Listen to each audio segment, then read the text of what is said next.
আসসালামু আলাইকুম রহমতুল্লাহ বরকাতুহ। প্রিয় সুধী, আজকে আমাদের বিষয় হলো কাবা ঘর নির্মাণের অজানা ইতিহাস।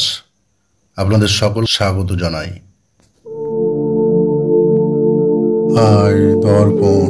মহান আল্লাহ তাআলা হযরত ইব্রাহিম আলাইহিসসালামকে ওই ইজ্জত সম্মান দেওয়ার জন্য ফয়সালা করে রেখেছিলেন, যার জন্য ইতিহাস অপেক্ষামান ছিল। তা হলো দুনিয়াতে আল্লাহ তাআলা প্রথম ইবাদতখানা নির্মাণ। হযরত আদম আলাইহিসসালামকে যখন তিনি দুনিয়াতে অবতরণ করান, তখনই তাকে এই ঘর নির্মাণ করার হুকুম দেন। হযরত আদম আলাইহিসসালাম ফেরেশতাদের দিক নির্দেশনায় বাইতুল্লাহর ভিত্তিপ্রস্তর স্থাপন করেন। তারা আল্লাহর নির্দেশিত পন্থায় তাওয়াফ করেন এবং হজের দ্বিতীয় রকুন আরাফার ময়দানে অবস্থান করেন। তারপর থেকে বাইতুল্লাহ একটি নির্ধারিত সময়কাল পর্যন্ত মুমিনদের মাধ্যমে আবাদ ছিল। হযরত নূহ আলাইহিসসালামের প্লাবনের সময় বাইতুল্লাহর ভাবনাটি ভেঙে যায়, কেবল তার ভিত্তি অবশিষ্ট ছিল। কালের বিবর্তনে এই ভিত্তি একসময় ভেঙে পড়ে এবং কাবাঘর সম্পূর্ণ বিলীন হয়ে যায়। আল্লাহ তাআলা হযরত ইব্রাহিম আলাইহিসসালামকে এক বিরল সম্মানে ভূষিত করলেন। তিনি চাইলেন যে তার এবং তার ছেলের হাতে এমনভাবে বাইতুল্লাহর পুনর্নির্মাণ করাবেন, মানুষের মনে কিয়ামত পর্যন্ত ইব্রাহিম আলাইহিসসালাম এর প্রতি সম্মান ও ভক্তি বাকি থাকবে। আল্লাহ তাআলা হযরত ইব্রাহিম আলাইহিসসালামকে বাইতুল্লাহর সীমানা বলে দেন এবং নির্মাণের নকশাও প্রদান করেন। কোরআনে এসেছে, যখন আমি ইব্রাহিমকে বাইতুল্লাহর স্থান ঠিক করে দিয়ে বলেছিলাম যে আমার সাথে কাউকে শরিক করো না এবং আমার গৃহ পবিত্র রাখো তাওবকারীদের জন্য, নামাজে দণ্ডায়মান এবং রুকু সিজদাকারীদের জন্য। এখন বাইতুল্লাহ দ্বিতীয়বারের মতো তাওহীদের প্রসার এবং আল্লাহর খালেস ইবাদতের প্রাণকেন্দ্র পরিণত হওয়ার অপেক্ষায় ছিল। এই মহান লক্ষ্য বাস্তবায়নের জন্য হযরত ইব্রাহিম আলাইহিসসালাম একবার সুদূর ফিলিস্তিন থেকে মক্কায় উপস্থিত হন। যুবক হযরত ইসমাইল তীরন্দাজিতে দক্ষ ছিলেন। তিনি জমজম কূপের পাশে বসে তীর তৈরি করছিলেন। পিতাকে আসতে দেখে তীর ফেলে উষ্ণ স্বাগত জানান। হযরত ইব্রাহিম আলাইহিসসালাম তার আসার উদ্দেশ্যে ছেলেকে বললেন, বৎস, আল্লাহ তাআলা আমাকে একটি বিশেষ কাজের নির্দেশ দিয়েছেন। ইসমাইল আলাইহিসসালাম বললেন, আল্লাহ আপনাকে যে নির্দেশ দিয়েছেন তা আপনি পালন করুন। এ কাজে তুমি আমাকে কি সহযোগিতা করবে ইসমাইল? ইসমাইল আলাইহিসসালাম বললেন, হ্যাঁ, আমি সহযোগিতা করব। হযরত ইব্রাহিম তখন সামনের এক বিরাট টিলার দিকে ইশারা করে বললেন, আল্লাহর হুকুম হলো তার জন্য একটি ঘর নির্মাণ করা। পিতা পুত্রের মিলে আল্লাহর নির্দেশিত ছক ও সীমানার ভিত্তি নির্মাণ করে। ইব্রাহিম আলাইহিসসালাম পাথর গেঁথে দিতেন।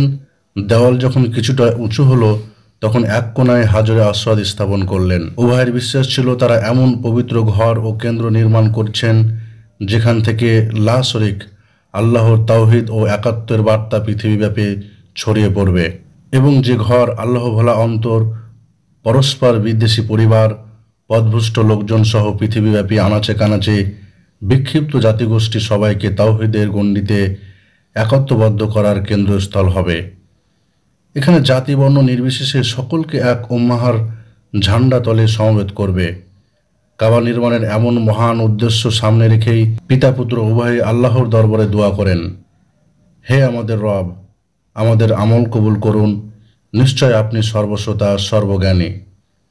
কাবা শরীফ নির্মাণ যখন পূর্ণ হয়, তখন মানব ইতিহাসের এই দুই মহান নবী এই দোয়া করেন, হে আমাদের রব, তাদের মধ্যে থেকেই তাদের নিকট একজন নবী প্রেরণ করুন, যিনি তাদের কাছে আপনার আয়াতসমূহ তেলাওয়াত করবেন, তাদেরকে কিতাব ও হিকমত শিক্ষা দেবেন এবং তাদের পবিত্র করবেন।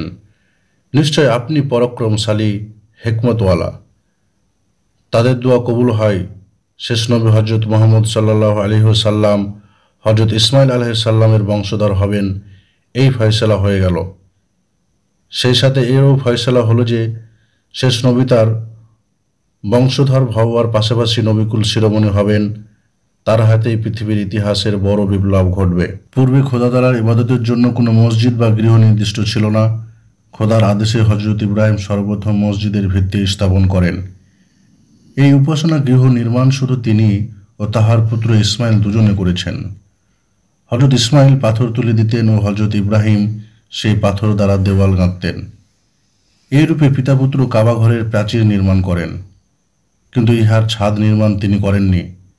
কাবা নির্মাণ করতে বহুদিন সময় লেগেছিল, এত বেশি সময় লেগেছিল যে হজরত ইব্রাহিম যে পাথরের উপর দাঁড়িয়ে কাজ করতেন তার উপরে তার পায়ের চিহ্ন আঁকা হয়ে গেছে। আজও পর্যন্ত পাথরখানি আছে। হাজিগণ কাবা প্রদক্ষিণের পূর্বে ওই স্থানে নামাজ পড়ে থাকেন। এর নাম মাকামে ইব্রাহিম। কাবাগৃহ নির্মাণ শেষ হলে হজরত ইব্রাহিম প্রার্থনা করেছিলেন, হে পরওয়ারদিগার, হে আমার পালনকর্তা, আমরা পিতা পুত্রে পরিশ্রম করে যে গৃহ নির্মাণ করলুম, হে প্রভু, তুমি তা গ্রহণ করো। হে সর্বশক্তিমান, আমরা ও আমাদের বংশধরেরা যেন তোমার জন্য আত্ম উৎসর্গ করতে পারি। আমাদের বংশধরগণের জন্য তাদের মধ্যে থেকেই তুমি এমন এক মহামানব পাঠাও যারা তোমার বাণী সকলকে শোনাবেন। আল্লাহ তাআলা তার প্রার্থনা পূর্ণ করেছিলেন। তিনি পুনরায় প্রার্থনা করেছিলেন, হে প্রভু, এই স্থানে শান্তি দাও ও সমস্ত বাধাবিঘ্ন দূর করো। হে দয়াময়, আমি তোমার এই পবিত্র গৃহের নিকটে আমার বংশধরগণের জন্য বাসস্থান মনোনীত করলাম। এই স্থান যেন শস্য শ্যামল হয়ে ওঠে। শেষ বিচারের দিনে তুমি আমাকে, আমার পিতামাতাকে, আমার বংশধরগণকে এবং তোমাকে যারা বিশ্বাস করে তাদের সবাইকে ক্ষমা করিও।